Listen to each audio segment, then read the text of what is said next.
what were you guys thinking about?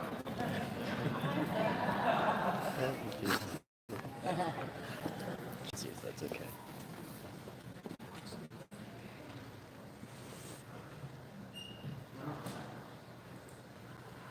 I don't know if you can see it or not. Your discretion may be advised for this one.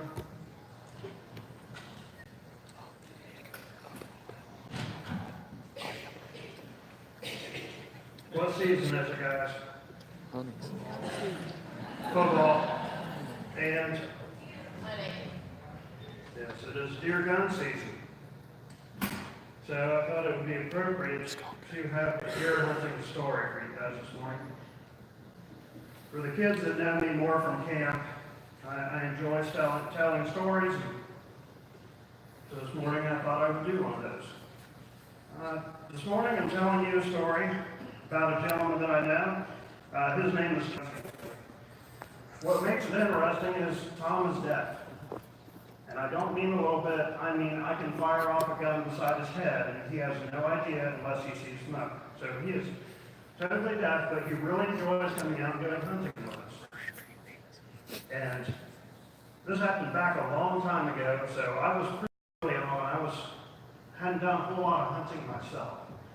And Tom calls me up on the phone. Okay, good. I was hoping you guys would catch that. Tom can't call me up on the phone because he couldn't hear me. So there's a system that was called Relay, where Tom had a teletypewriter, so he would type in to an operator. Then the operator would tell me what Tom typed, and then I would tell the operator what to type back to Tom. And we'd communicate back and forth. And I know some of you younger people are saying, well, why didn't you just text him? And that is because this is how old this story is because I didn't even know what texting was back then. So Tom went through the relay thing and got a hold of me. He wanted to come out during gun season. And Tom did not like to sit and wait for deer. He liked to get up and he liked to go on deer drives. That means you take your gun, you find some place, and you walk down there, you hope to kick one up, and you hope to shoot one.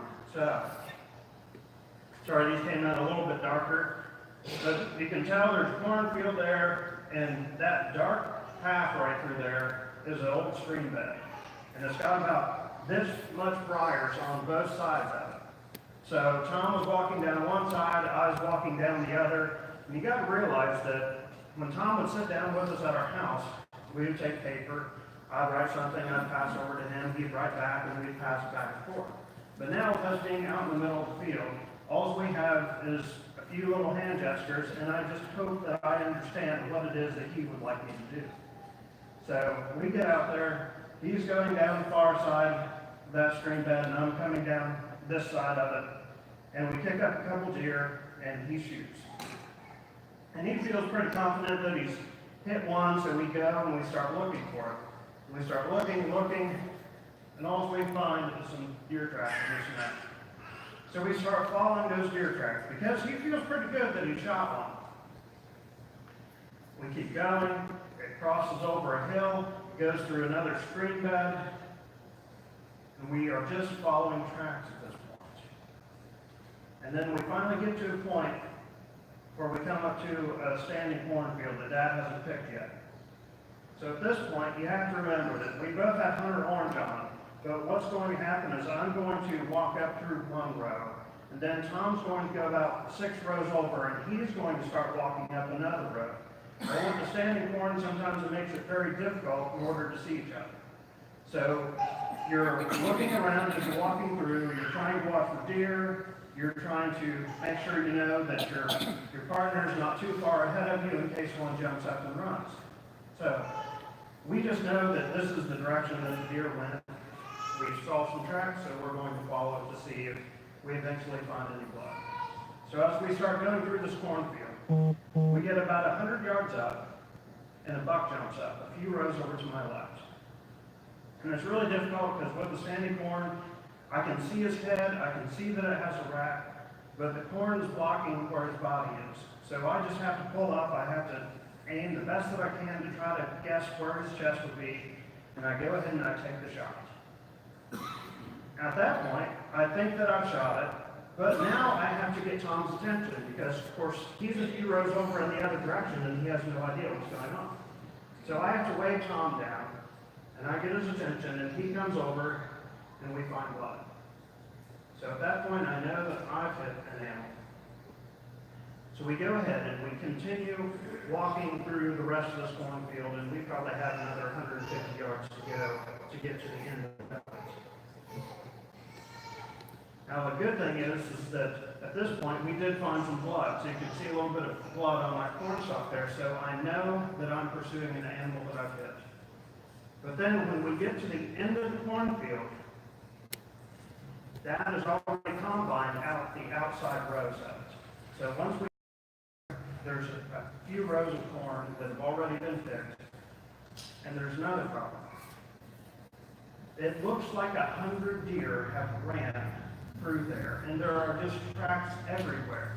So now you are trying to follow one specific deer, but there are hundreds of tracks running through there. So all you can do is start looking for some blood. Luckily, it was snowing. There was a little bit of snow on the ground, so we find a little bit more blood. And so we start to follow the blood trail. But the problem is for anybody that has done any hunting, you know that sometimes it bleeds and sometimes it doesn't. So as you start following the track, then all of a sudden you start noticing that the blood is starting to run out. And then you're just following tracks again. You follow as much as you can, but once you haven't found any blood for a while, then what you have to do is you have to go back and you have to mark the spot where you last saw blood. And then all I could do is start following the track. And after I would follow it for so far, if I didn't find any blood, I would go back to the last spot where I had found some, and then start following another set of tracks. I followed it through the woods, just tracks. Followed it through the fields, I followed it back into the standing corn, but I didn't find any blood, and finally I came back out, went up again, and I found just a little bit more blood. So as I worked my way down the side of this woods, where the cut corn was, I just keep on going, and just every so slightly, just a tiny little bit of blood was there. So I would just continue to walk this pattern and find a little bit of blood and start going out and finding other tracks and keep on coming back until I could continue. But it got to the point where I came up on something like that.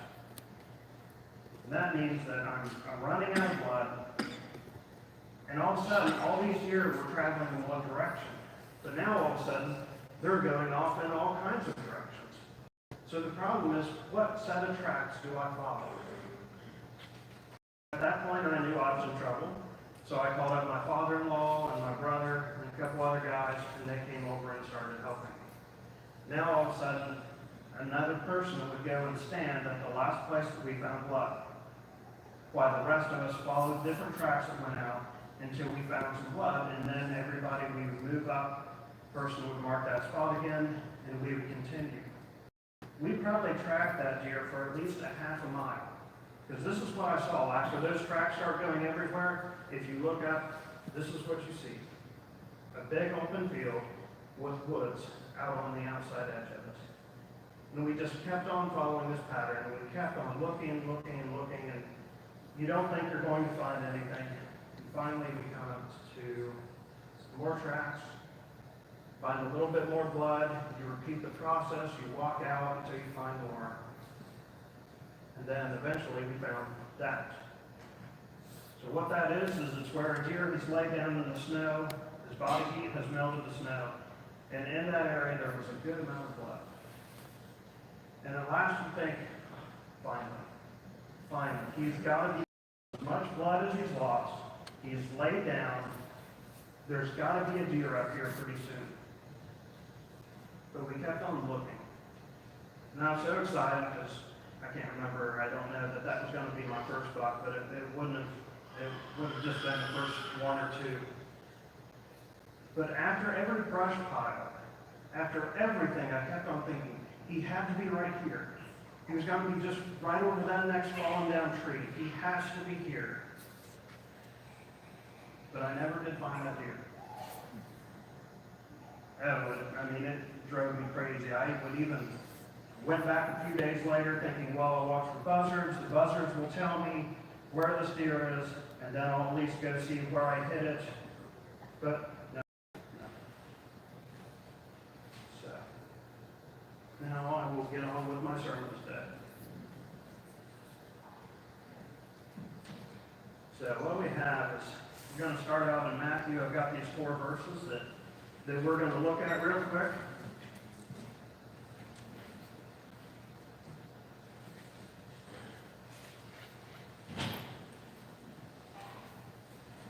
So starting in Matthew 27, verse 26, it says, Then he released Barabbas from them, but after having Jesus scourged, he delivered him to be crucified. Mark 15:15 says, And wishing to satisfy the multitudes, Pilate released Barabbas from them, and after having Jesus scourged, he delivered him up to be crucified. In Luke 18:33, this is Jesus talking to the apostles, telling them what is going to happen in a short period of time. And he says, and after they have scourged him, they will kill him, and the 3rd day he will rise. And then in John 19, verse 1, then Pilate therefore took Jesus and scourged him. Now it's very unlikely that Pilate would have actually done the dirty work. He would have left that to the Roman soldiers. From what I've studied, what the Romans would have used to scourge Jesus is this. It's called a flagrum. And what it would have been, it would have had a short wooden handle on it, has the leather cords on it, and what they would do is they would take pieces of metal, like metal balls, and they would put those onto the leather straps. And the purpose of that is so when they would swing it, you could get a lot more speed out of it because it would have the metal balls on the back. For those that like to go fishing, you know that if you really want to get your line out further, you put a sinker on your line. This would have had the same idea to it, except for these metal balls probably would have been pretty ragged. But they did it so when they would swing it, they could get a lot of speed. And what they also did is they would take pieces of bone. And for you hunters out there, you know that if you break a bone in an animal, especially when you're reaching up in the rib cage, that you have to be very careful because bone can be really sharp. But they would take pieces of bone and they would tie it in the leather cords. And then what they would do is they had a purpose for about everything they did. They were very methodical. They would plan things. They didn't want to necessarily whip somebody standing up because it allows the skin to have a little more stretch to it.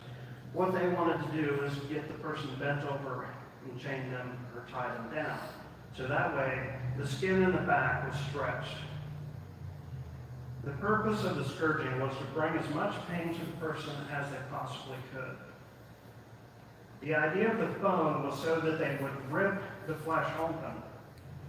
They just didn't want to cause whip marks. They wanted to cause a lot of pain. They like to whip a person to the point where they were about ready to collapse. Some of the writers say that they would have somebody watching that would kind of guide them, that as they were whipping, somebody would watch to try to tell them when they should stop. Because they did not want to whip them to death. But a lot of people did die from the beatings themselves. They said that when a person was whipped, that it would get to the point that they were ripping up the flesh so bad that the muscle was exposed. And some people were disemboweled because they would stand, and when it would whip, the whip would come around to their stomach area. And as they would jerk the whip back, it would tear people open. This was meant to torture, and that's exactly what they wanted to do. The only reason they would stop, and the only reason they stopped was Jesus, is because they wanted to make sure that he was still alive enough that they could crucify him. Jesus was so weak from the scourging that we see in Matthew, Mark, and Luke that they pulled Simon of Cyrene in to help carry the cross for Jesus up to Golgotha. because Jesus was too weak to carry it on his own. And if the scourging itself wasn't bad enough, the pain wasn't going to be over for Jesus yet. Because after they get him up to the hill, Golgotha, they nail him to the cross. It's my guess that with all the open wounds that Jesus would have had on his back, that he probably left a blood trail from where they scourged him all the way up the hill until they nailed him to the cross. It might be really hard for you guys to see, but it was something interesting that I came across, that Golgotha, sometimes it's called Calvary, but it's also called the place of the skull. And I had no idea why they called it that. I know when I was younger, I always just assumed that it was called that because that's where they killed people. But if you can see, looking at the picture, that you can see a couple eye sockets and then almost like a nose, that it actually has like a skull look to the side of that hill. I got some pictures from Dave from when they were over in Israel. And although the picture isn't as visible now because some of the rocks have fallen, he had a gentleman that actually had an old picture of what it used to look like. This one I got off.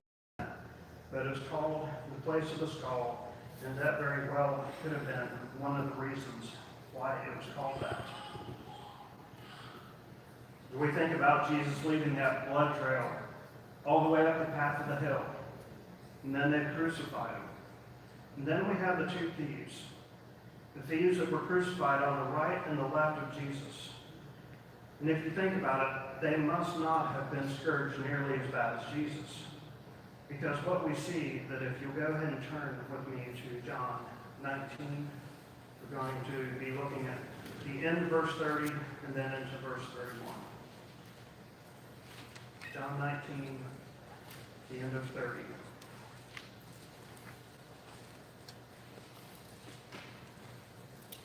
Where I'm picking up on this, it says, we know that after 6 hours on the cross, Jesus said, "It is finished," and he bowed his head, and he gave up the spirit. And then in 31, the Jews therefore, because it was the day of preparation, so that the bodies should not remain on the cross on the Sabbath, for the Sabbath was a high day, asked Pilate that their legs might be broken, that they might be taken away.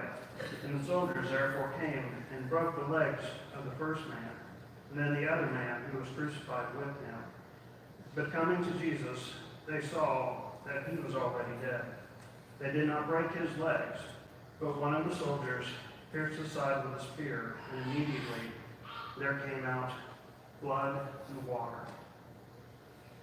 The soldiers didn't actually know it, but they were fulfilling prophecy. As the Jews were getting ready to celebrate the Passover originated, and they were still carrying on the tradition where they would kill a lamb, and they were to eat it to celebrate the way God freed them out of Egypt. And it was commanded by God that with this lamb that they were supposed to take, even when they killed it and even when they prepared it, they were not to break a bone of the lamb. The soldiers break the legs of the other two thieves because they wanted them to die quickly. Because they said that when you crucify somebody, that the way that they hung there, that the only way they could really get a breath was if they took their legs that had the spike in their feet, and they would have to push themselves up enough to get a breath. But once they break their legs, they no longer have that ability to push themselves up. So they say that they would end up hanging there and they would suffocate, and that would end their life much quicker. But when they came to Jesus, he was already dead. But just to make sure, they thrust a spear up into his side, and we know that blood and water flowed out of it. I'm going to continue reading from John 19 into 35.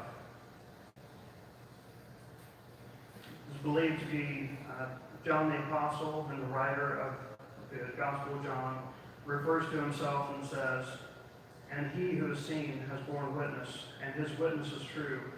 And he knows that he is telling the truth, so that you may also believe. For these things came to pass, that the scriptures might be fulfilled. Not a bone of him shall be broken. And again another scripture says, they shall look on him whom they have pierced. So you might be wondering why I told the hunting story at the beginning. Then I went directly into the scourging and the crucifixion of Jesus. And I hope to start to tie these things together for you. We're all following someone or something. And there are so many different religions and people that other people decide that they should try to follow. So how do you know that you're following the right one? There's Islam, Hinduism, Buddhism, atheism, and so many more isms that people have came up with. How do we know that Christianity is the right one to follow?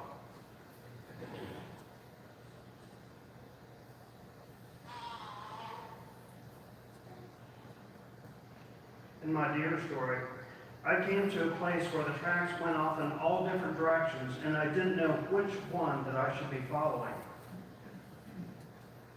It's that way with religion too. Of all the leaders of different religions, they all died. But only one died for me, and only one has died for you. I want to encourage you that just like I was trying to find the deer that I shot, even though there were so many different tracks in the snow, what I had to look for when I was looking for my deer was a blood trail. And then I had to follow that blood trail to know that I was following the right thing. Jesus left that blood trail all the way from where they scourged him to the cross. So we knew for certain which it is that we were supposed to be following. It was there that he died for our sins.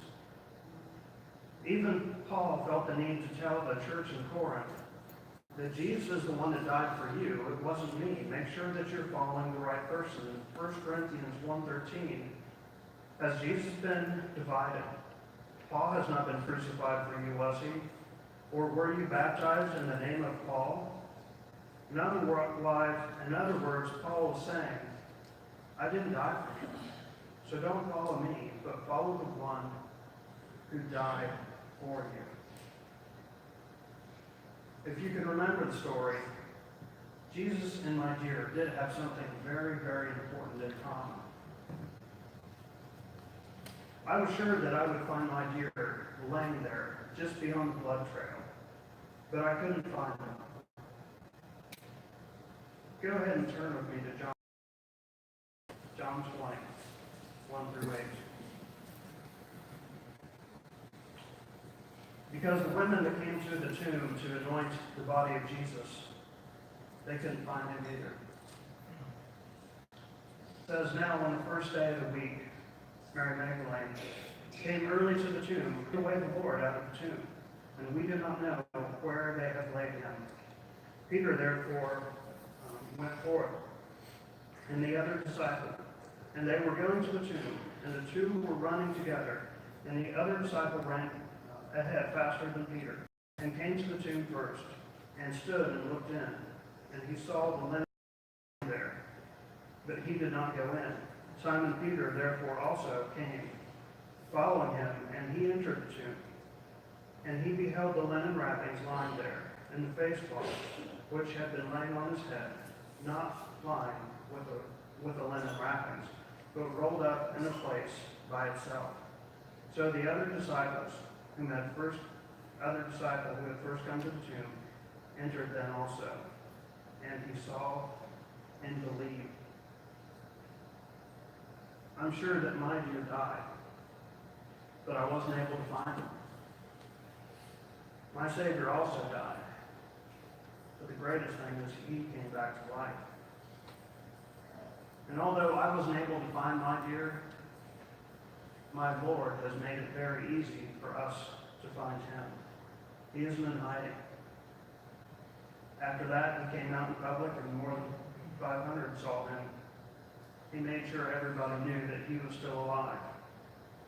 In Hebrews, the writer glances back at the old covenant of the animal sacrifices to cover the sins and to tie it to the new covenant that we have with the sacrifice of Jesus.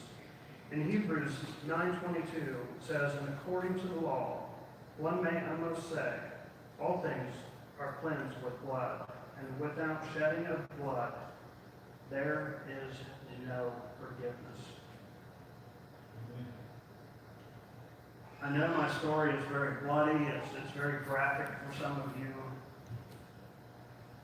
But you know, sometimes we have to remember what it was that Jesus was actually willing to do in our place. Make no mistake, that was our punishment that was due us. That we were due that type of torture for the sins that we have made against God. But Jesus, who is God, who was Creator, was willing to come down out of heaven, was willing to walk on this earth, knowing full well what was going to happen to him. And he was still willing to do it because he loves us that much. He was willing to live as the perfect example. He was willing to teach us even though they wouldn't listen. And then he was willing to take that punishment as they scourged him, with his back ripped open, went up to Calvary's cross, where they crucified him and hung him there until he died. It's not pretty. It's not meant to be pretty. Because without blood, there is no forgiveness of sin. And Jesus had to become the moving forward of the Old Testament. The Old Testament was the unblemished lamb that was killed, that not a bone was broken. Jesus fulfilled that in what he did, and how, as he was hanging on the cross, they never broke a bone in his body. So he could become the perfect Passover lamb for us. Jesus said during the Last Supper in Matthew 26:28, he said, "For this is my blood of the covenant, which is poured out for many for the forgiveness of their sins." Ephesians 1:7 and 8 says, "In him we have redemption through his blood, the forgiveness of our trespasses, according to the riches of his grace, which he lavishes upon us in all wisdom and insight." We live in a world that we have so many different things that we can follow, and so many things that we can chase after, be it religions, be it people, be it things. But only one bled and died for us. And baptism is where we come into contact with the blood of Christ. And it's there that we have our sins washed away. And if you haven't done that yet, you need to. I know the sermon might not be for everybody, but maybe some people need to be reached in different ways. For those of you that are into hunting, the story wasn't too gory for you, and something that you understand if you've ever tried to trap a deer. That's what it's about. There's only one that has ever left a blood trail for us, and that is the only one that's worth following, because he is the only one that can take us to heaven. Today, if you have not made him your Lord and Savior, you need to. He is the only way to provide you with forgiveness of your sins by what he was willing to do. And although some of the things I talked about were very graphic and rough, we need to be reminded, especially around Thanksgiving, of the things that we should be really thankful for. And him willing to take our punishment on the cross was one of the things that we should be most thankful for this time of year and every time of year. So if you'll stand with me. You need to make that decision to make him your Savior. I encourage you to come forward as we sing our hymn of invitation. Or if you need to flex your membership, we invite you.